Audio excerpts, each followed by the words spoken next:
Hola y bienvenidos a todos. Hoy me voy a leer el noveno capítulo de Más allá del invierno de Isabel Allende. Se llama Lucía en Canadá.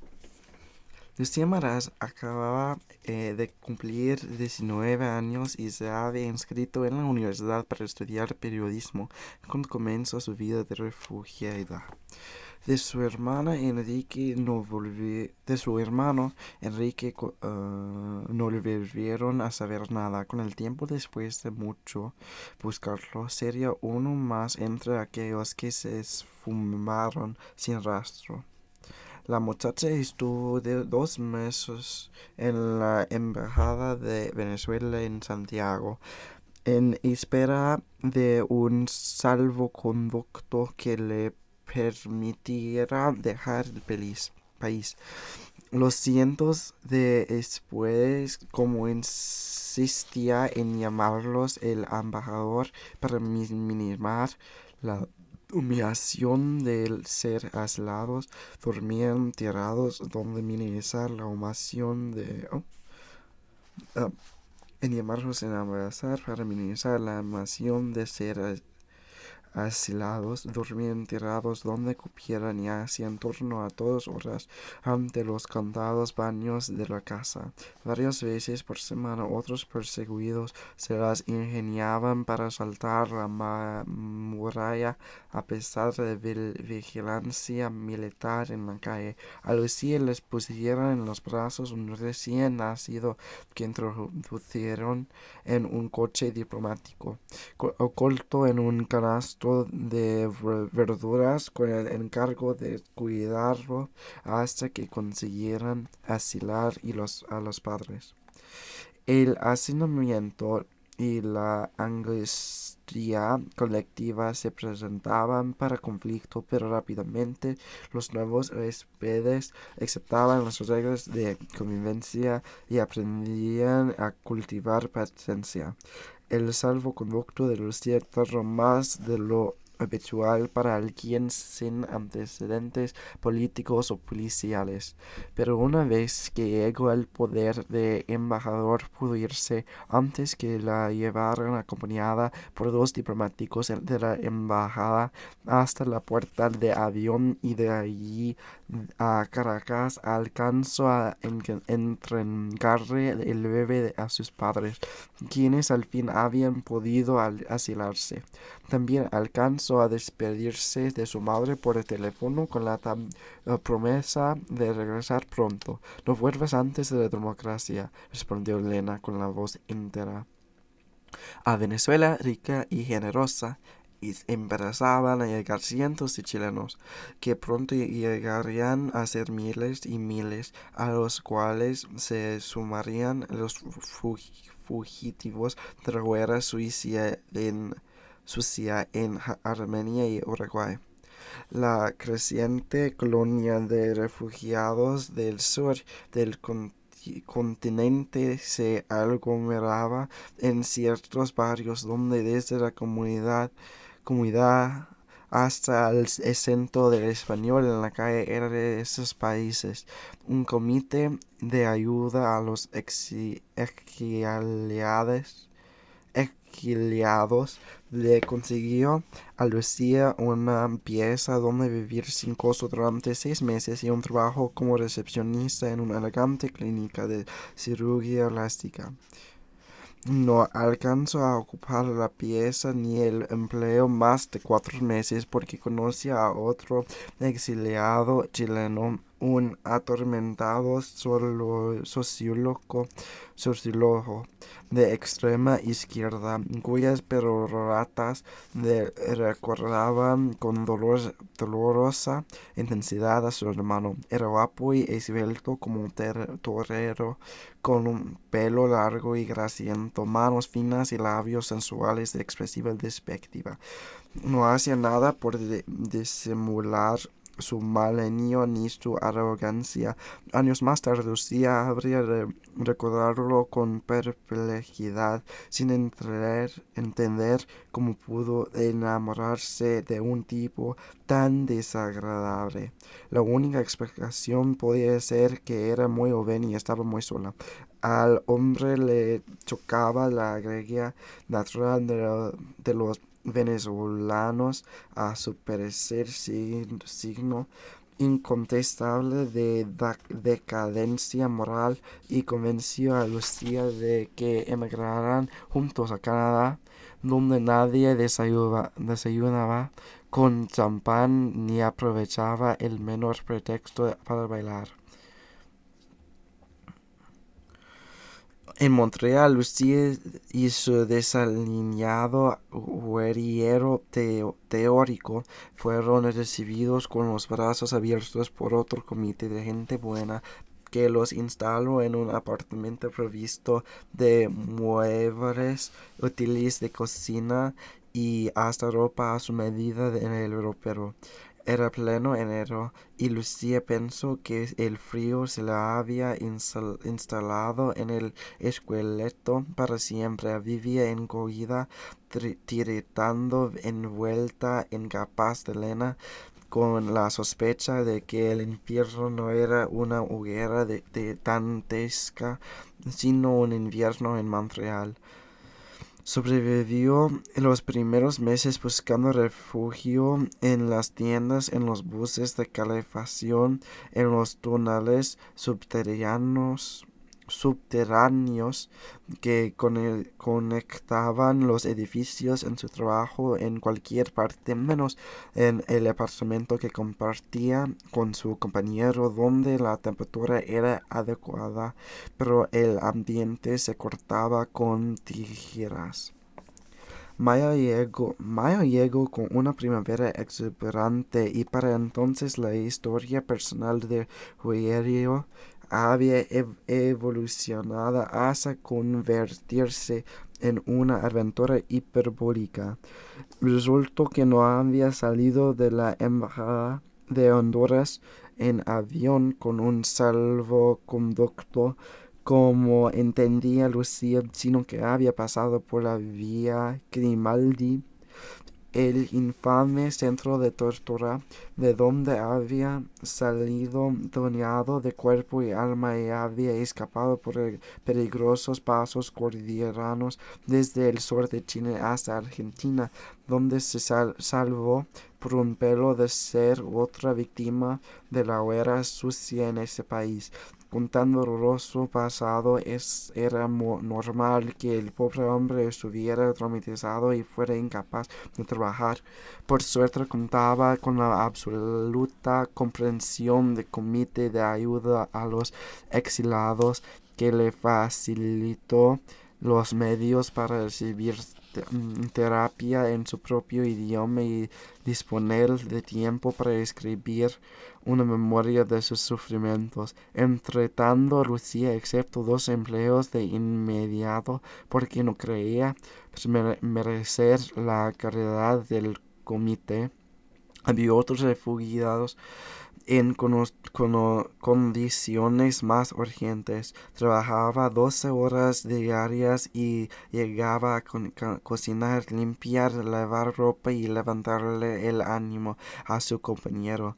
Lucía aguantó estoicamente varios meses, hasta que una noche llegó medio muerta de fatiga al apartamento y no encontró en penumbra, con olor a encierro y vómito. El hombre había pasado el día en cama, bebiendo ginebra y deprimido hasta la inercia, porque seguía estancado en el primer capítulo de sus memorias. ¿Trajiste algo de comer? Aquí no hay nada. Me estoy muriendo de hambre, masculló el aspirante a escritor, Cuando ella encendió la luz, entonces Lucía tuvo al fin la revelación de cuán grotesca era esa convivencia. Pidió una pizza por teléfono y empezó la tarea diaria de hacerse cargo del desorden de batalla en que languidecía el guerrillero. Esa misma noche, mientras él dormía, el sueño profundo de la Ginebra empacó sus cosas y se fue calladamente. Tenía algo de dinero ahorrando y había oído que en Vancouver comenzaba a florecer una colonia de exiliados chilenos. Al día siguiente tomó el tren que la llevaría a través del continente a la costa occidental.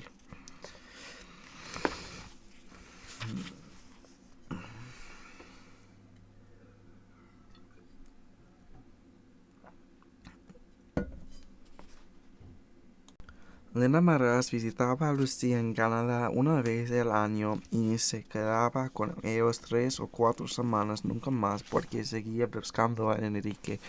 Con los años, su pesquisa desesperada se convirtió en una forma de vida, una serie de rutinas que cumplía religiosamente y daban sentido a su existencia.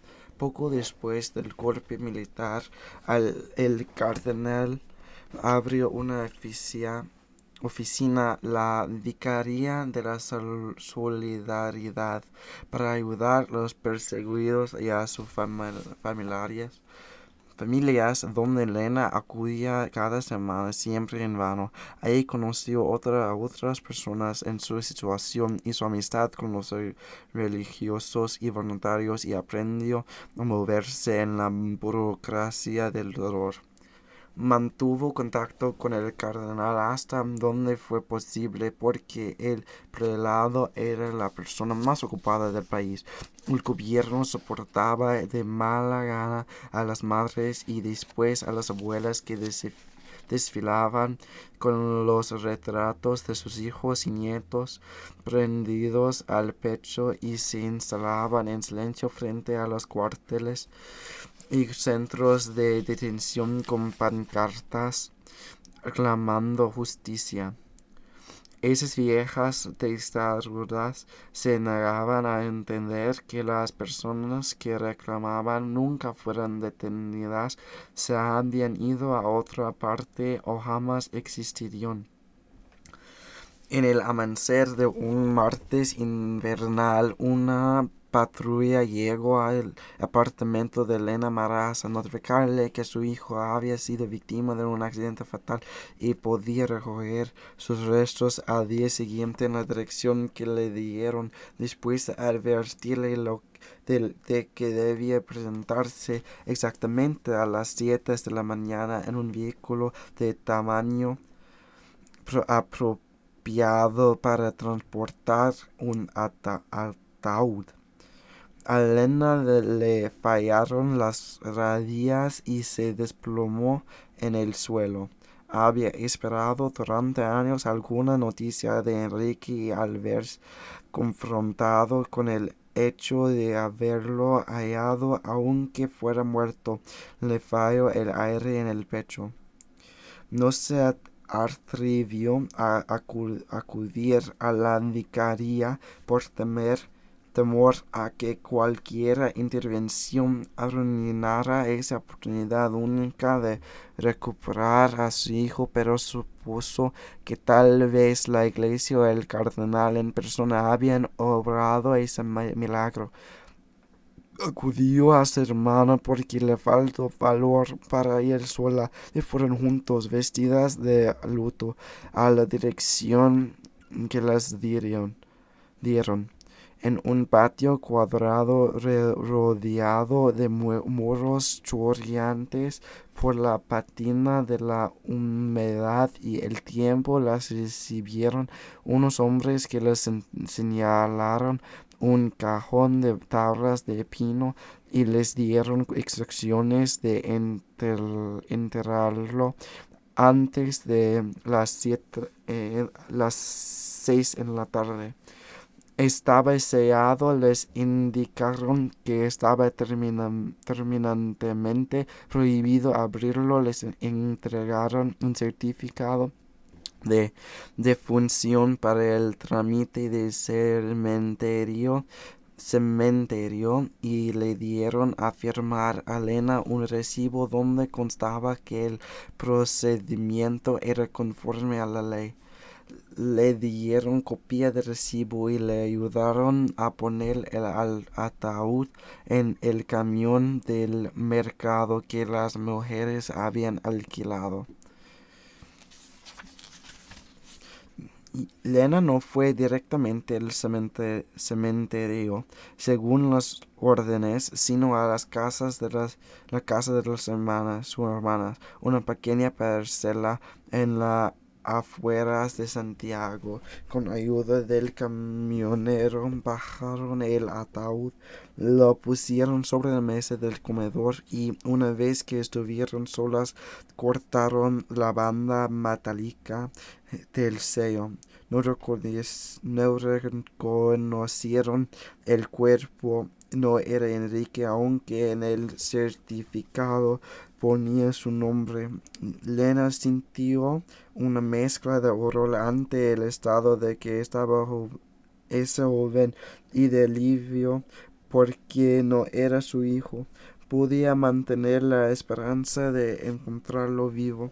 Por insistencia de su hermana decidió correr el riesgo de las represalias y llamó a uno de sus amigos en la vicaría, un sacerdote belga, que llegó en su motocicleta una hora más tarde provisto de una cámara fotográfica.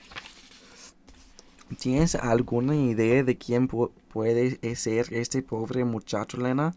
No es mi hijo, es todo lo que puedo decirle, padre.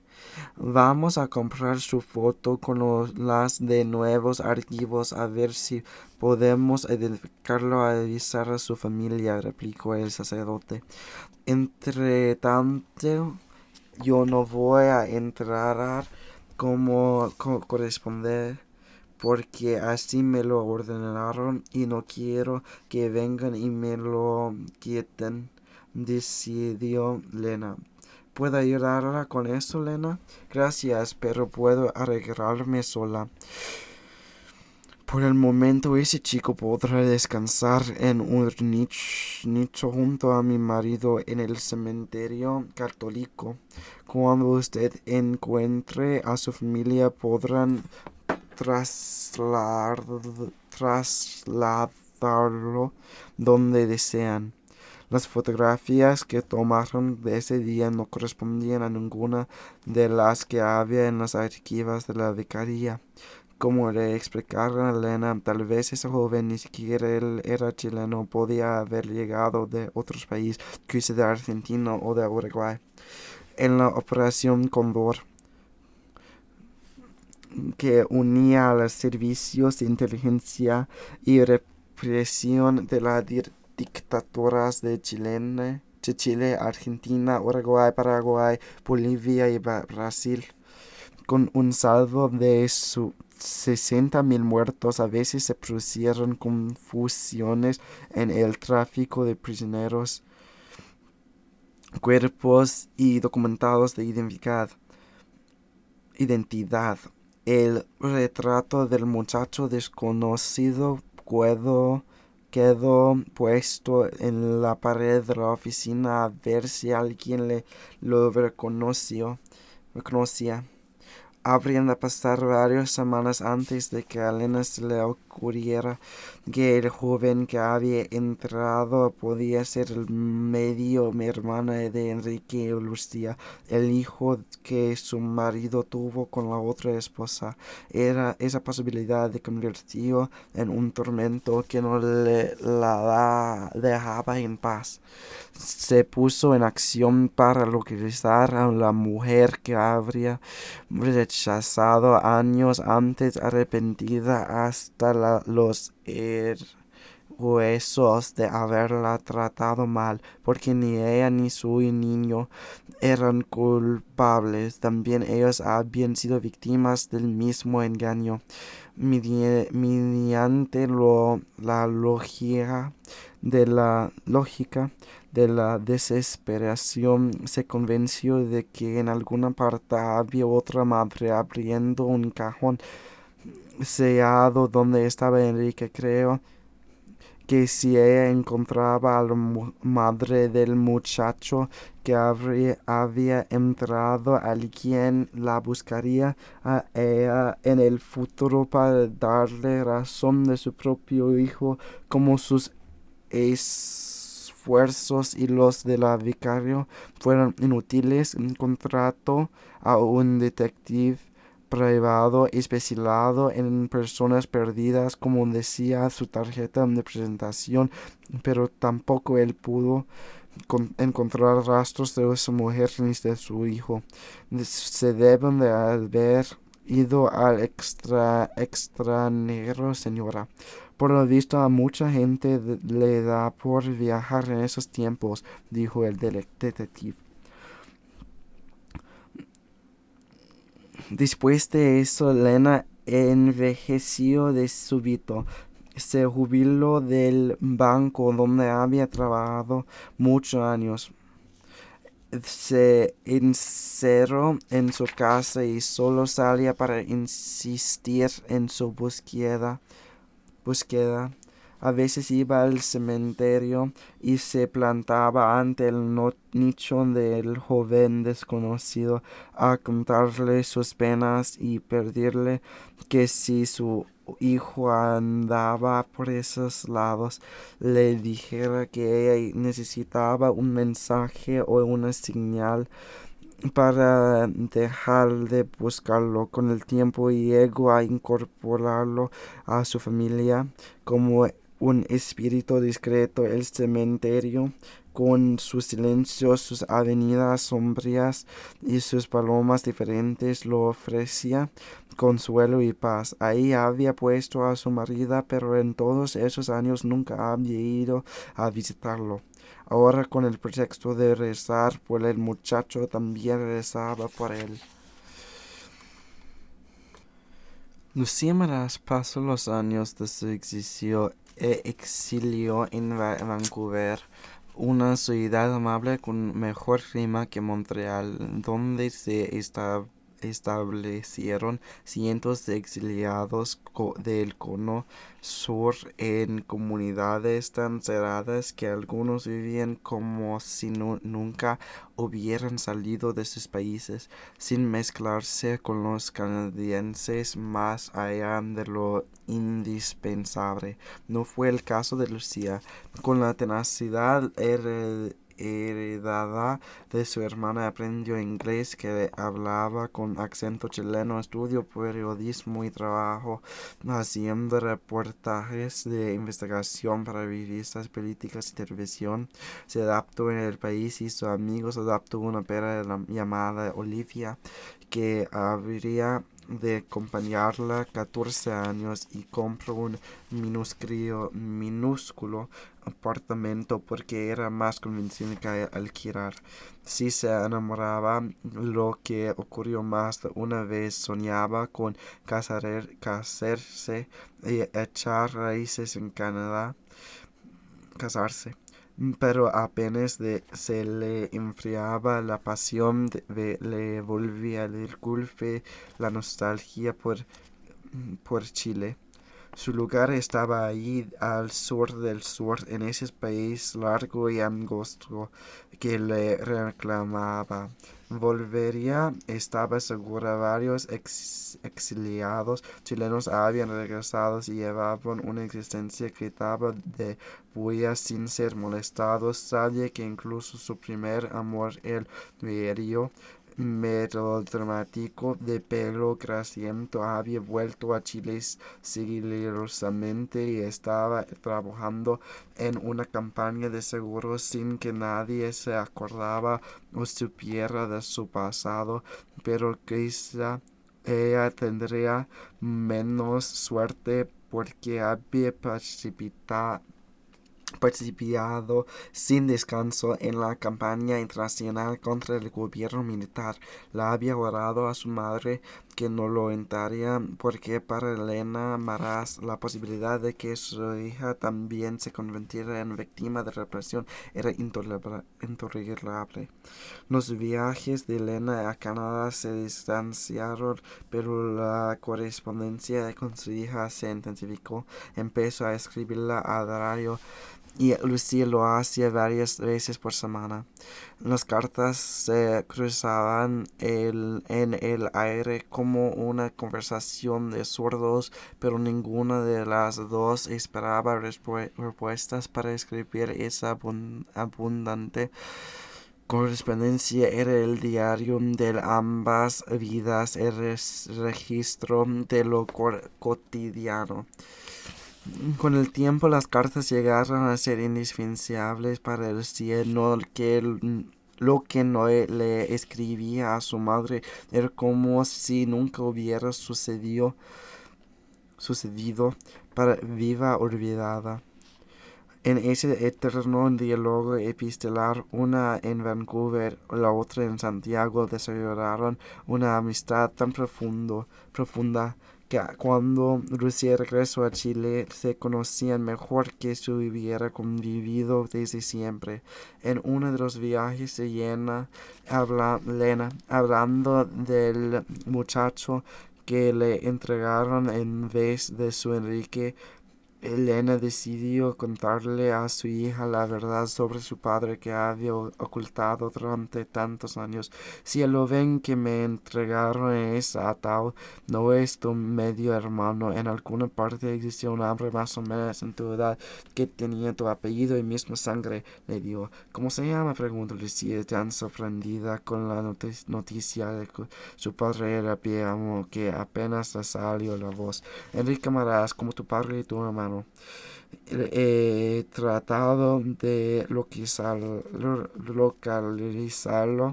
Lucía, pero él y su madre se esfumaron. Necesito saber si ese chico que está en el cementerio en el hijo de tu padre con esa otra mujer. No importa, mamá, la probabilidad de que sea mi medio hermano es nula. Eso solo se da en las telenovelas. Lo más seguro es lo que te dieron en la vicaria, que se producen confusiones con la identidad de las víctimas. No te echas encima la búsqueda de esa joven. Llevas años obsesionada con la suerte de Enrique. Excepto la verdad, por espantoso que sea, antes de que te vuelvas loca. Estoy perfectamente segura, Lucía, exceptar la muerte de tu hermano cuando tengo alguna evidencia, nunca antes. Lucía le confesó que en la infancia ni ella ni Enrique creyeron del todo la visión del accidente del padre, tan rodeada de misterio que sonaba a ficción. Como iban a creerla si nunca vieron ninguna expresión de duelo o visitaron una tumba? Vivieron con que conformarse con una explicación somera y un silencio cauteloso.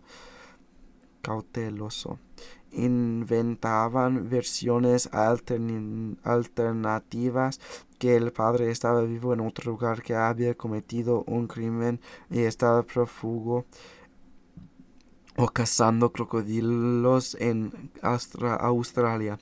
Cualquier explicación resultaba más razonable con la oficial. Se murió y ya está, no preguntan más.